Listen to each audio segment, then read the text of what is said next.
Hey guys, this is Aman Mittal welcoming you all to Daily News Nuts, an initiative of PrepNuts. Today the date is 21st of May 2020 and we shall be seeing all the important articles that an aspirant must go through from the exams perspective.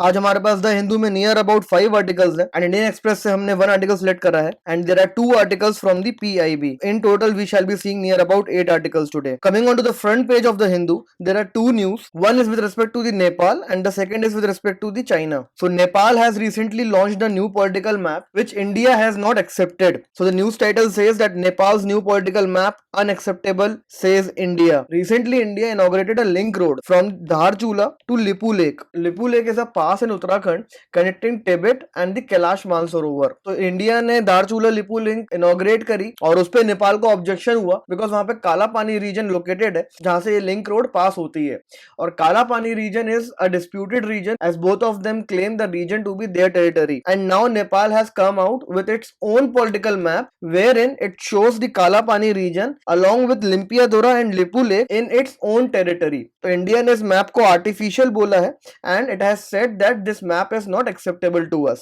तो ये issue को हमने बहुत detail में cover करा है in a cracked nets video that is on the Kalapani dispute. The link is in the I button above and in the description box as well. तो आप कालापानी इशू को वहां से स्टडी कर सकते हैं और उसको आप अपडेट कर सकते हैं bye incorporating the new development coming from the Nepal's end, that is the launching of the new political map. Coming on to the next news, China accuses India of trespass. LAC heats up. तो recently India China के बीच में stand offs जो हैं वो frequent basis पे increase होते जा रहे हैं और मोस्टली स्टैंड ऑफ्स लद्दाख और सिक्किम सेक्टर में देखे जा रहे हैं. सिक्किम में it is at the location of Nakula whereas in Ladakh 3 locations पे स्टैंड ऑफ्स देखने को मिले हैं. The first is Demchok, second is Pangong Tso is the lake and the third is Galwan Valley और गलवान वैली. तो ये 3 रीजन है जहां पे स्टैंड ऑफ्स देखने को मिल रहा है और इस स्टैंड ऑफ्स के पीछे रीजंस जो हैं वो बेसिकली हमने कल डिस्कस करे थे अपने आर्टिकल, तो उसकी भी लिंक मैं आई बटन और डिस्क्रिप्शन बॉक्स में प्लेस कर देता हूं. तो हम ब्रीफ में देख लेते हैं कि स्टैंड ऑफ्स के पीछे बेसिक रीजंस क्या है. The basic reason is that the India is trying to improve the connectivity of its border and strategic reasons by upgrading the infrastructure. तो इंडियन पेट्रोलिंग ट्रूप्स की कैपेसिटी बढ़ गई है to further patrol और China ने एक assertive attitude adopt करा है not only in the Indian region, that is not only on its western sector but also in the eastern sector, that is in the East China Sea and the South China Sea. तो वहां पे recently Indonesia के साथ नतूना सी में भी वहां पे कुछ कॉन्फ्लिक्ट्स हुए थे चाइना के. तो ये रीजंस हैं apart from the season that is summer, जब टेम्परेचर फेवरेबल हो जाता है और दोनों ट्रूप्स फर्दर पेट्रोल करते हैं. तो जब फर्दर पेट्रोल करते हैं कनेक्टिविटी ऑलरेडी इंप्रूव्ड है तो they frequently meet each other and ये स्टैंड ऑफ्स होते हैं. तो this news China has flared a concern that India is trying to block the Chinese petrol and trying to unilaterally change the status of the LAC. अब LAC की मैं अगर बात करूं तो LAC is the line of actual control defining the boundaries between India and China.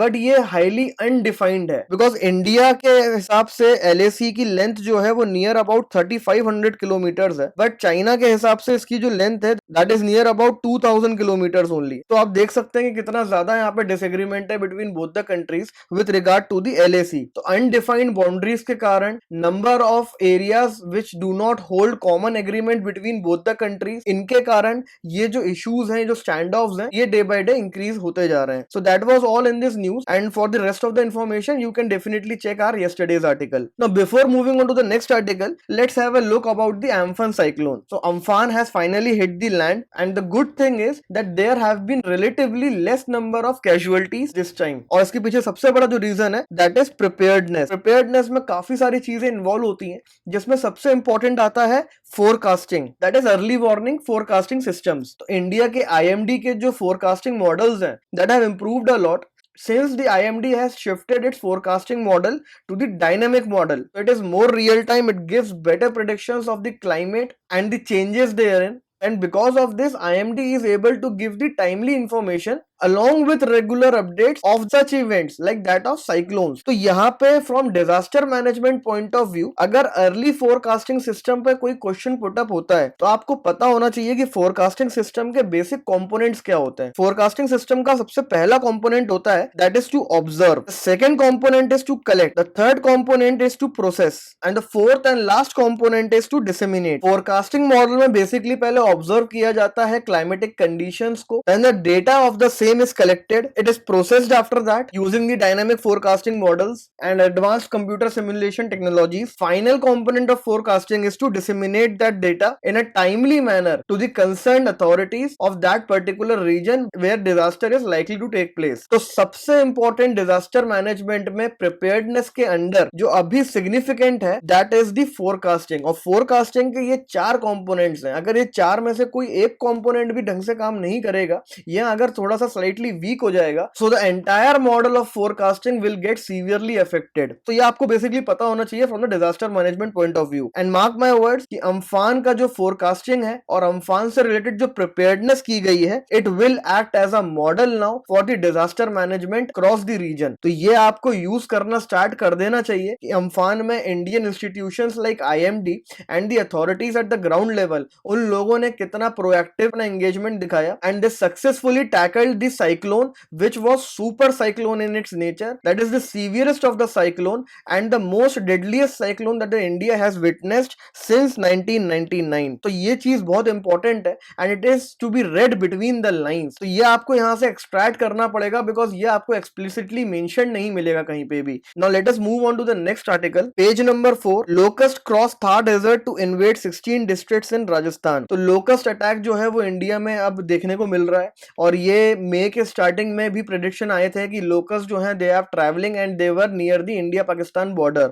So finally these locust have crossed the India Pakistan border and have now invaded the large parts of Rajasthan. तो locust basically होते क्या है? Locust are the single horn grasshoppers. तो आप basically समझ सकते हैं कि ये ग्रास हॉपर्स होते हैं जो कि लार्ज क्वांटिटीज में मूव करते हैं.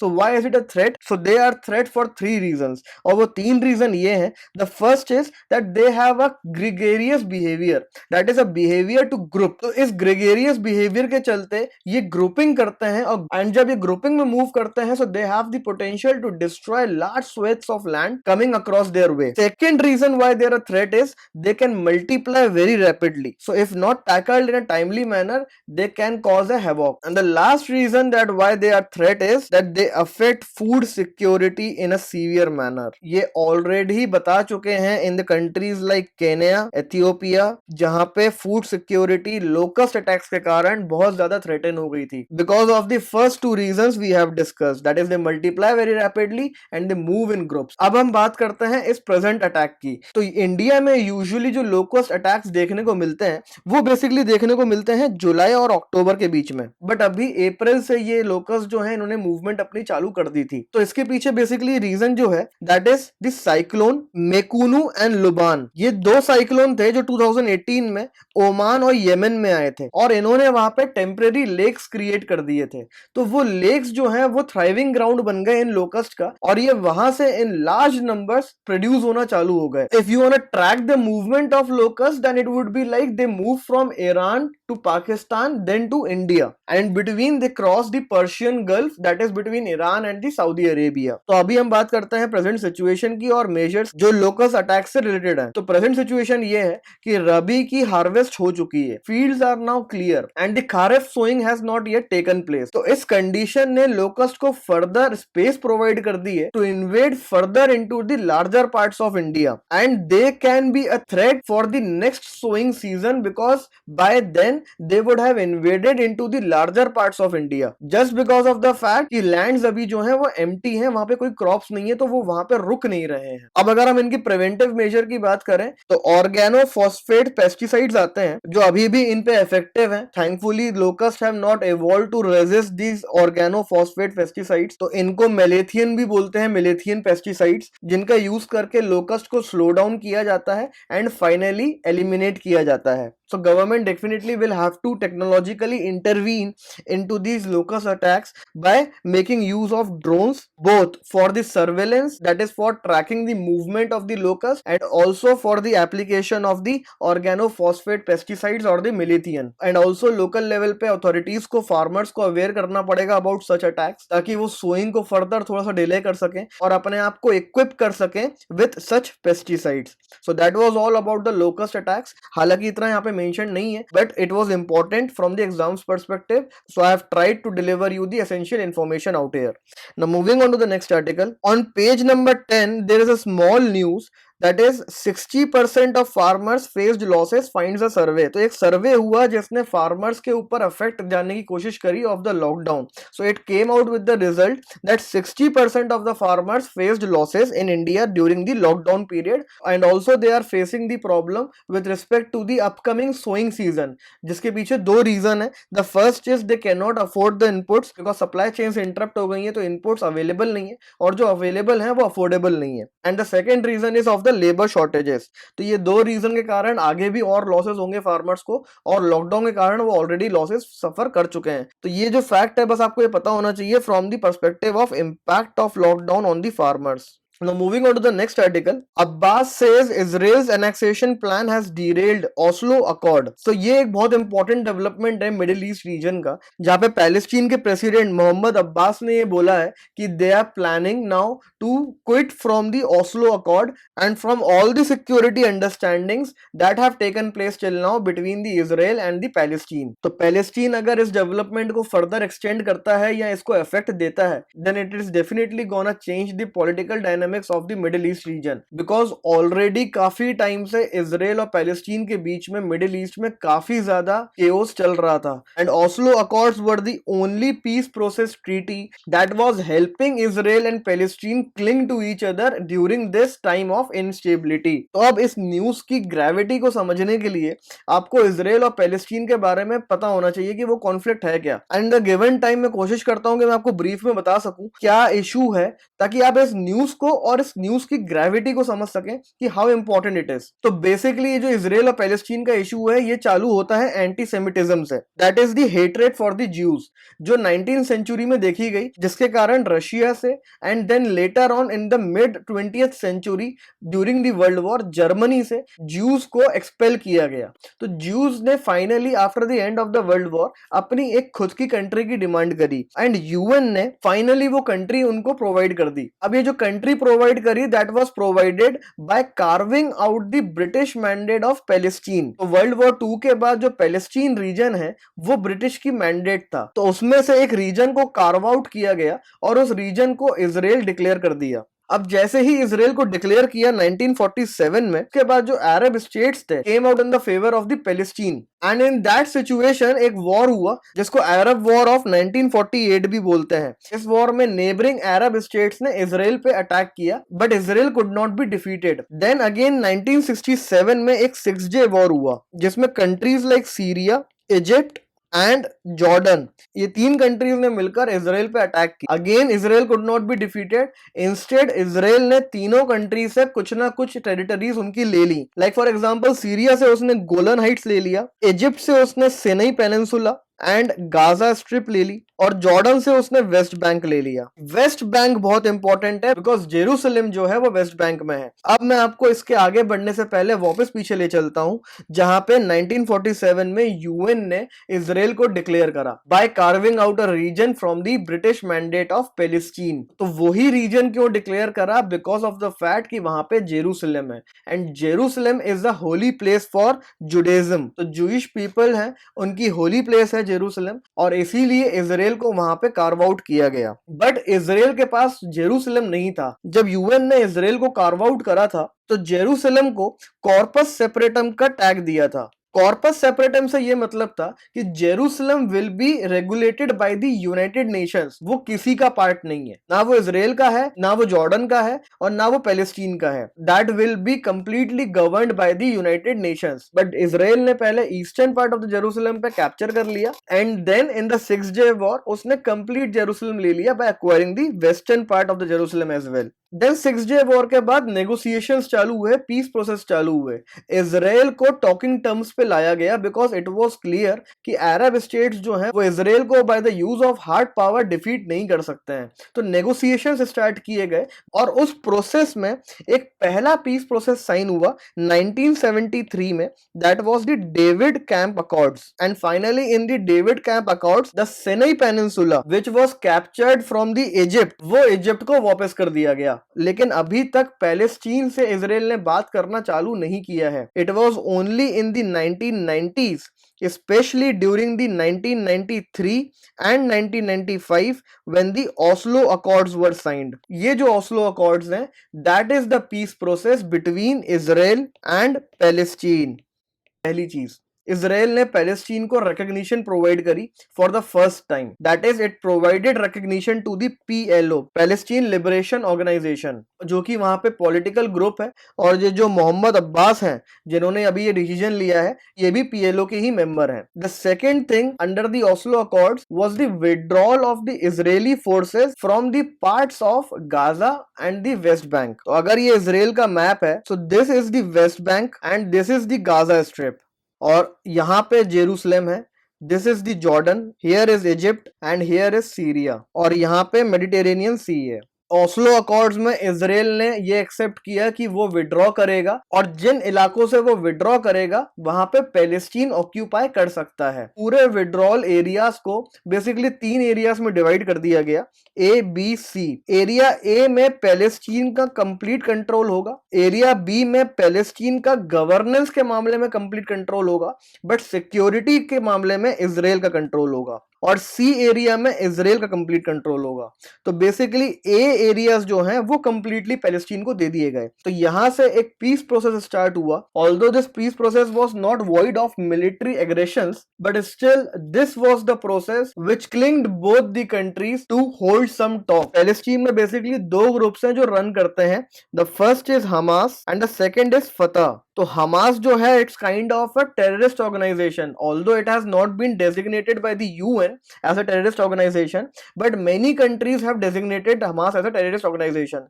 तो ये एक extremist group है जो कि violence में believe करता है, and it controls the Gaza Strip. तो हमास जो है वो गाजा को कंट्रोल करता है, और फतह जो है दैट इज द पीएलओ, ये पॉलिटिकल नेगोशिएशंस में बिलीव करता है, and it controls the areas of the West bank. तो हमास का तो ये मानना है कि पूरा जो इलाका है that is the Palestine, but Fatah believes in the political negotiations. और अगर पीएलओ का जो प्रेसिडेंट है इस वक्त that is the Mohammad Abbas, अगर वो भी अब ओस्लो अकॉर्ड को क्विट करने की बात करेगा, then there would not be any difference between Fatah and Hamas. Both will have the same objective that the entire region is arts including the Jerusalem. और मोहम्मद अब्बास के इस डिसीजन को fuel किया है रीसेंट कुछ एक्टिविटीज ने, जैसे कि ट्रंप ने जेरूसलम को इजराइल का कैपिटल रिकॉग्नाइज कर लिया, और साथ ही में यूएस एम्बेसी को शिफ्ट कर दिया from the Tel Aviv to Jerusalem. So this recognition by the US actually threatened the sovereignty of the Palestine, because Jerusalem का जो ओरिजिनल स्टेटस था that was corpus separatum by the UN. उसको पहले Israel ने occupy किया, और Israel के occupation of Jerusalem को इंटरनेशनल रिकॉग्निशन नहीं मिला है. Countries do not recognise Jerusalem as a part of Israel, but US has finally accepted that the Jerusalem is the capital of Israel and has shifted the embassy. तो US के इस step के कारण further जो tensions हैं between Palestine और Israel वो fuel up हो गए. एंड रिसेंटली इजराइल के प्राइम मिनिस्टर बेंजामिन नेतन्याहू ने ये अनाउंस कर दिया ड्यूरिंग द इलेक्शन रैलीज कि अगर मैं दोबारा री इलेक्ट होके आता हूं तो we will further occupy the West Bank. मतलब जो पार्ट ए एरियाज हैं जो हमने यहाँ पे बात करी, जो एरियाज ए हैं जो पैलेस्टीन के पास हैं according to the Oslo accords, उन पे भी इजराइल अब वापस ऑक्यूपेशन की बात कर रहा है. So because of all these reasons Mohammad Abbas gave this statement. Now if Palestine gives affect to these statements given by the president of Palestine or the PLO, then the situation in the Middle East will further deteriorate and will definitely hold a potential to involve the neighboring countries as well, especially Iran. क्योंकि Iran और US के बीच में already conflict चल रहे हैं and Iran is a supporter of Hamas. तो अगर सिचुएशंस डिटोरिएट होती हैं तो पीएलओ भी वायलेंट एक्टिविटीज की तरफ आगे बढ़ सकता है, and the major concern is कि ईरान उसको सपोर्ट करेगा just because of the fact that Iran is a dominant player in the Middle East region and wants to overthrow the dominance of Israel and US from that region. So this was the last article from the Hindu. Now let's quickly see the article from the Indian Express. Law as weapon. कल हमने एक editorial देखा था about the sedition law, जिसमें ये mention था कि sedition law government frequently slap कर रही है अपॉन दी जनरलिस्ट। तो इस आर्टिकल में भी सेम उसी लाइंस पे बात हुई है, बट इसमें सेडिशन के साथ दो चीजें और इंक्लूड कर दी गई हैं। The first is the DMA act, that is the disaster management act of 2005 and the epidemics diseases act of 1897। तो गवर्नमेंट जो है सेडिशन लॉ भी यूज कर रही है और ये दो एक्ट्स भी यूज कर रही है कंटिन्यूस बेसिस पे टू साइलेंस द जर्नलिस्ट। तो इस आर्टिकल में बेसिकली यही बात हुई है कि सेडिशन लॉ पे तो ऑलरेडी एक बहुत क्रूशियल डिबेट रन कर रही है हमारे देश में कि इसको अनकॉन्स्टिट्यूशनल और वॉइड डिक्लेयर कर देना चाहिए, just because of the fact that it is used mostly by the political parties curb the dissent और to avoid criticism of the government and its policies. But now since the government has started using the laws like DMA and epidemics diseases act which have a provision like section 4 है epidemics diseases act का, जो immunity provide करता है to the officials who work in a good faith. तो इस immunity का misuse किया जा रहा है by the officials by throwing journalist and other people into the jails, thereby going against the democratic principles of our country. तो इस article में अगेन कुछ एग्जांपल्स मेंशन्ड है like that of Mumbai and Gujarat. so there is nothing much in this article, बस यही है sedition law के साथ आपको ये दो एक्ट भी अब मेंशन करना स्टार्ट कर देना चाहिए because they are also used now by the authorities to curb the dissent and avoid criticism of the government's policies. Now let us see our two articles from the PIB. Second, addendum on protocol on inland water transit and trade between India and Bangladesh 2020. India Bangladesh के trade ties के perspective से ये article important है just because of the fact that there is mention of one protocol out here and that is the protocol on transit and trade that was signed in 1972 right after the independence of the Bangladesh. So it reflects the shared history and friendship between the two countries. तो ये जो protocol है ये allow करता है transit और trade को between India and Bangladesh through the use of the inland waterways. इस एग्रीमेंट को ऑटो रिन्यूअल पर रखा गया था 2015 में कि 2020 में ये ऑटो रिन्यू हो जाएगा और ये ऑटो रिन्यू हो गया, बट वाया अडेंडम इसमें कुछ फर्दर अपडेट्स किए गए। तो यहाँ पे हमें कुछ रूट्स पता चल जाएंगे जहां पे इनलैंड वाटरवेज ऑपरेट होता है बिटवीन इंडिया एंड बांग्लादेश, जो आपको पता होना चाहिए both from the mapping point of view and also from the international relations point of view. तो यहाँ पे काफी सारे रूट्स मेंशन्ड है, बट अगर आप एक या दो भी अपने पास रख पाए so that will be more than sufficient. So routes are like Sonamura Daulkhandi which is on the Gumti river, ये कनेक्ट करता है त्रिपुरा को और एडजॉइनिंग स्टेट्स को बांग्लादेश में। The second is Rajshahi Dhulian, then there is Kolkata Silghat Kolkata route, तो ये कोलकाता और बांग्लादेश की कनेक्टिविटी को प्रोवाइड करता है। Then there is Karimganj and Kolkata as well. तो ये बहुत सारे रूट्स हैं, आपको सारे याद नहीं रखना है, तो अगर आप इनमें से एक भी याद रख सकते हो तो it will make your points with respect to the trade between India and Bangladesh more effective and substantiated. यहाँ पे मेंशन्ड है about the addendum with respect to the Jogighopa, ये इंपॉर्टेंट है। जोगी गुफा को आप याद रखिएगा बिल्कुल, because this is the new port of call between India and Bangladesh. Port of calls are basically ports which provide the supplies food fuel to the ships in their transit. तो ships जहां पे रुक के अपना रिफ्यूलिंग करती हैं, supplies लेती हैं, उन पोर्ट्स को पोर्ट ऑफ कॉल बोलते हैं। And other significance with respect to the Jogighopa is that it connects Meghalaya, Assam and Bhutan. तो ये इंडिया, बांग्लादेश और Bhutan, that is the connectivity between the three regions को भी प्रोवाइड करता है। So this is important. And also there is a proposal to develop the multimodal logistics park at the Jogighopa port of call. Now let us move towards the last article of the day. Coir Geo textiles gets nod for rural road construction. इस पूरे article में सिर्फ दो terms important है। The first is Jio textiles and the second is technical textiles. तो technical textiles का एक सब पार्ट है जियो टेक्सटाइल्स। तो before understanding Jio textiles you must be aware with the term technical textiles. So technical textiles are the product which are used for the non-aesthetic purposes and these are engineered fabrics. So basically जो textiles functional purposes के लिए बनाई जाती हैं उनको technical textile बोलते हैं and this comes under the sunrise sector. इनकी application की जाती है aerospace में, shipping industry में, पोर्ट्स पे, एग्रीकल्चर में, डिफेंस में। तो काफी जगहों पे टेक्निकल टेक्सटाइल्स को यूज किया जाता है depending upon how it has been engineered. तो इंडिया में टेक्निकल टेक्सटाइल्स को बूस्ट देने के लिए एक मिशन है, that is the technological mission on technical textiles, that is TMTT. So this is important and as a part of the technological mission on technical textiles, geo textiles और agro textiles को India में push दिया जा रहा है, especially in the northeast sector or the northeast region. तो अब हम बात करते हैं जियो टेक्सटाइल्स की, which are a part of technical textiles, जिसमें बेसिकली इंजीनियरिंग की जाती है to make permeable textile materials used in contact with rock, soil etcetera. So geotextiles are basically integral part of civil engineering, जिसमें इनका use करके soil को improve किया जाता है और फिर उसके ऊपर कंस्ट्रक्शन किया जाता है रोड का। तो ये बेसिकली सॉइल को स्टेबलाइज करता है। एंड रिसेंटली गवर्नमेंट ने रूरल रोड कंस्ट्रक्शन में जियो टेक्सटाइल्स का यूज करने के लिए नोट दे दी है। ये पीआईबी का आर्टिकल है। तो इस आर्टिकल में आपको कोई भी इंफॉर्मेशन नहीं मिलेगी एक्सेप्ट फॉर इस हेडलाइन, जहां पे हमें इसकी एप्लीकेशन देखने को मिल रही है और हमें ये टर्म मिल रहा है, that is the geotextiles. So this being the last article of the day guys, we will wrap up the daily news nuts of the day. Please subscribe to our channel and if you like our videos then share it with your friends. Also post in the comment section below all your queries, suggestions, doubts. Keep learning. Thank you.